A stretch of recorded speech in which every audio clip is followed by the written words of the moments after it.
बच्चे देखेंगे आज का एक महत्वपूर्ण पॉइंट है कार्बन तथा उसके यौगिक के बारे में पढ़े। कार्बन के बारे में पढ़ा तो कार्बन प्रकृति पर या पृथ्वी पर पाया जाने वाला तीसरा तत्व है। इससे पहले कौन कौन से तत्व प्राप्त हो गए? हाइड्रोजन और ऑक्सीजन। ठीक है, तो कार्बन के बारे में देख ले।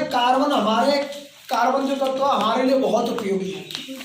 देखें एक बार, तो कार्बन 0.03% मात्रा में पाया जाता है। ऑक्सीजन के साथ संयोग करके कार्बन डाइऑक्साइड बना देता है, जिसको हम छोड़ते हैं। ठीक है, अब यहाँ देखें आप कार्बन के बारे में। कार्बन के 3 अपरूप हैं। कौन कौन से? हीरा, फ्लोरीन और एक और है ग्रेफाइट। हीरा देख लीजिए, हीरा से क्या करते हैं? हीरा से कांच, जो कांच बनता है ना, हीरा से ही बनता है।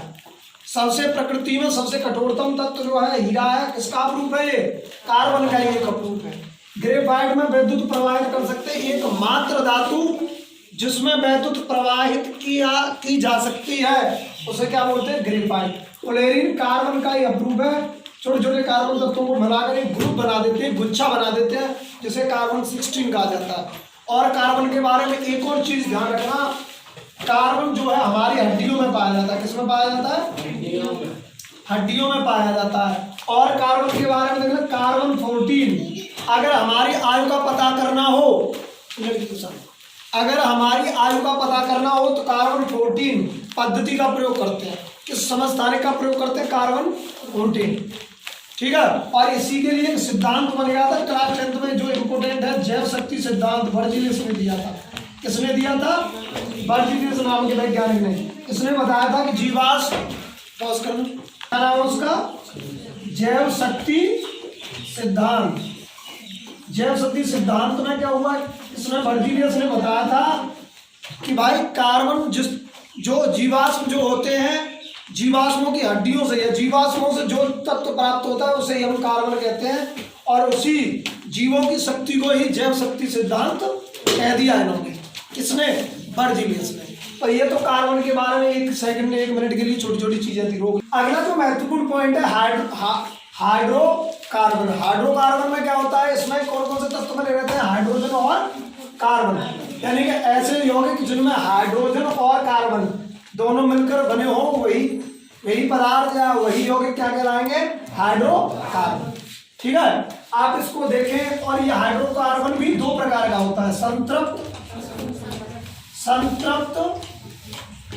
और असंतृप्त। रेलवे के एग्जाम में बहुत पूछा जा रहा है, बहुत ज्यादा पूछा जा रहा है। ठीक है, तो संतृप्त क्या होता है? संतृप्त में देखें जो जिनको संतुष्ट किया जा सके, जैसे कौन? वसा जो होता है संतृप्त हाइड्रोकार्बन में आता है। घी संतृप्त में आता है, क्योंकि मैंने कहा हाइड्रोजन, घी में क्या बना रहता है? हाइड्रोजन बना रहता है। ठीक है, संतृप्त। और संतृप्त में क्या आता है? तेल, डीजल, ये सब असंतृप्त में आते हैं। ठीक है, तो संतृप्त के लिए पहचान क्या है? कार्बन को चारों तरफ से, कार्बन के कितने बंध होते हैं? 4 बंध होते हैं। 4 बंधों को हाइड्रोजन जोड़ के रखता है। कौन जोड़ के रखता है? हाइड्रोजन। एक बंध होता है, इसलिए संतृप्त के उस नाम के पीछे क्या जोड़ देते हैं? एन जोड़ देते हैं। अंत में क्या जोड़ देते हैं? पंडित जी, देखो नाम है विवेक, पंडित जी का नाम जोड़ दिया शर्मा, किसी का सिंह, किसी का चौधरी, कोई कुंतल, है ना, तो पंडित जी का नाम जोड़ा। इसका मतलब है संतृप्त हाइड्रोकार्बन के संतृप्त हाइड्रोकार्बन में कार्बन के 4 बंध होते हैं। और जहां कार्बन के बंधों में एक डंडा हो ना, ऐसे 4 ही हो, तो क्या कर देते? उसके पीछे जैसे कार्बन 1 को मेथेन बोलेंगे, कार्बन 2 को एथेन बोलेंगे। कैसे? जैसे ये मेथेन का बन गया। कैसे बन गया है? कार्बन 1 है और हाइड्रोजन कितने हैं इसके? मैंने कहा, दोबारा फिर बता रहा हूं, कार्बन को 4 बंधों से घिरा रहना होता है। जहां कमी पड़ती है वहां प्रतिस्थापी लेके आते हैं। क्या लेके आते हैं? तो कार्बन 1 है, उसके चारों तरफ क्या होना चाहिए? हाइड्रोजन। एक बंध बना रहना चाहिए। अब देखो कार्बन 1 के लिए महत्वपूर्ण और जब हाइड्रोजन 4 हो गए तो इसको क्या बोलेंगे, मेथिल। इसका मतलब है इसके पीछे अनुलग्न, पंडित जी क्या नाम जोड़ रहे हैं, अनुलग्न। अनुलग्न में क्या नाम जोड़ रहे हैं, एन नाम जोड़ रहे हैं। क्या नाम जोड़ रहे हैं? तो कहने का भाव यह है संतृप्त में एन नाम आएगा और संतृप्त में 2 नाम आएंगे, एक आएगा इन और एक आएगा आयन। इसमें डबल बॉन्ड होगा और आयन में ट्रिपल बॉन्ड होगा, मतलब 3 बंध जुड़े रहेंगे। ठीक है, ये पॉइंट है। पॉज करो, देखिए। तो जैसा कि अब इसमें इसी में एक महत्वपूर्ण पॉइंट आया, प्रतिस्थापी। कुछ प्रतिस्थापी समूह के रूप में बन के आते हैं। जैसे कैसे, अभी बता दो। जैसे सी कितना है आप बताइए, सी अकेला है तो हाइड्रोजन कितने होने चाहिए इसके चारों तरफ,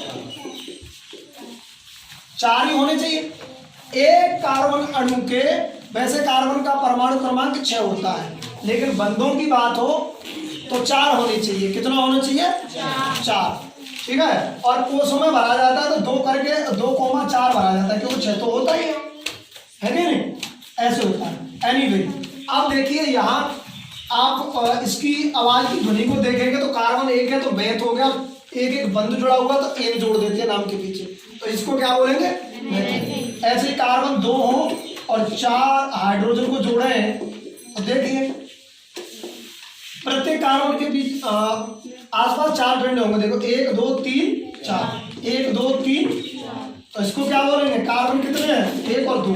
कार्बन कितने हैं, एथ हो गया, और हाइड्रोजन पूरे हैं तो इसको बोलेंगे एथेन। यानी कि एक बॉन्ड होने पर, एक डंडा होने पर एन शब्द अनुलग्न के रूप में जोड़ देते हैं। यहां तक समझ में आ गया। अगला पॉइंट वास्तविकता में ये था कि प्रतिस्थापी क्या होते हैं। प्रतिस्थापी क्या होते हैं, देखिए प्रतिस्थापी क्या होते हैं वो समझ लेना। तो प्रतिस्थापी क्या होते हैं, प्रतिस्थापी उनको बोला जाता है जो हाइड्रोजन के अणुओं को हटा दें, हाइड्रोजन के अणुओं को हटा दें। ठीक है, हाइड्रोजन के अणुओं को हटा दें और अपना प्रतिस्थापी अपना खुद ही स्थापित हो जाए, खुद ही स्थापित होता है। जैसे ये हाइड्रोजन 4 होने चाहिए, 4 ही है। अगर मैं इसमें अगर हाइड्रोजन एक कम पड़ जाए और मैं कोई प्रतिस्थापी ले लूं, हेलोजन ले लेता हूं। हेलोजन का मतलब होता है ClBrIF। ठीक है, हेलोजन Br जोड़ देता हूं, क्या जोड़ देता हूं, Br। तो इसका अगर सूत्र के रूप में लिखना होगा, ये तो संरचना है, ये उसकी क्या है, संरचना सूत्र।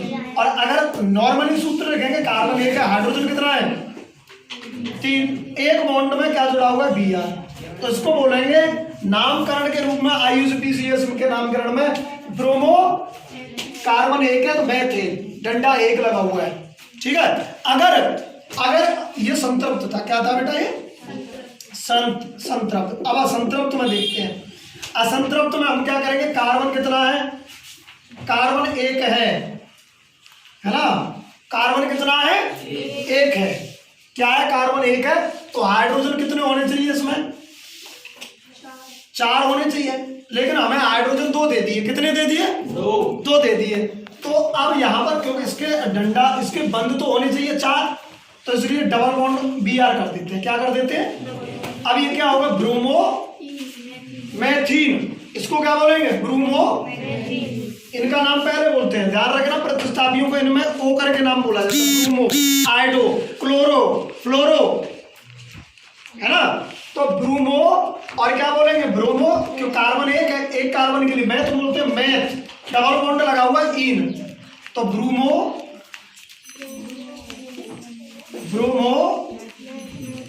मेथीन, क्योंकि डबल बॉन्ड के लिए इन लगाते हैं। और कार्बन, और देखिए असंतृप्त, ये असंतृप्त थे, ठीक है।